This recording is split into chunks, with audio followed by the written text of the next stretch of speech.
Fahamu ni kwa namna gani mtu anaweza kumiliki ardhi nchini. Kila mmoja wetu ana haki sawa ya kupata ardhi, na sheria ya Tanzania inatambua njia 6 halali za mtu kuweza kumiliki ardhi hapa nchini. Njia ya kwanza ni kutwaa. Hii inahusisha kusafisha pori lisilokaliwa au lisilomilikiwa na mtu na kulifanya liwe katika matumizi. Njia hii sana sana ilitumika na wazee wetu huko zamani kama namna ya kujipatia ardhi, lakini kwa kipindi hiki haiko very applicable hasa kwa maeneo ya mjini, labda kwa vijijini. Na njia ya pili ni kwa kurithi. Unaweza ukarithi ardhi kupitia wazazi, kupitia mke au kupitia mume. Na njia ya tatu ni kupewa na serikali. Serikali inaweza kuwarelocate watu kutoka eneo moja kwenda eneo lingine kwa sababu fulani fulani, lakini pia mtu binafsi anaweza akaenda kuomba ardhi ambayo haipo katika matumizi kwa serikali, na hii ni kwa kujaza fomu maalum ambayo maombi hayo yatawasilishwa na huyo mtu atajibiwa kama amepata ardhi au la.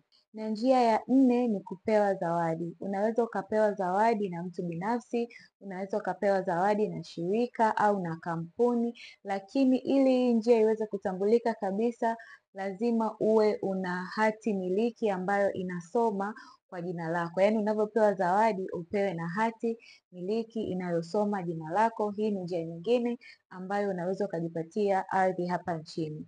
Na njia ya 5 ni upangishaji. Unaweza ukapata haki ya kutumia eneo kwa muda maalumu, lakini inahusisha kumlipa kodi yule mtu ambaye anamiliki hiyo ardhi husika.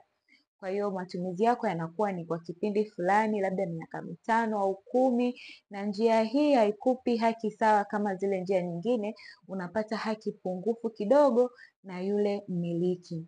Na njia ya 6 na ya mwisho ni kununua. Unaweza ukanunua ardhi kwa mtu binafsi, unaweza ukanunua ardhi kwa kampuni, na pia hakikisha una mikataba na unapata haki miliki ya eneo lako. Sasa hebu tujuze, wewe ulipata eneo lako kwa njia gani kati ya njia hizi?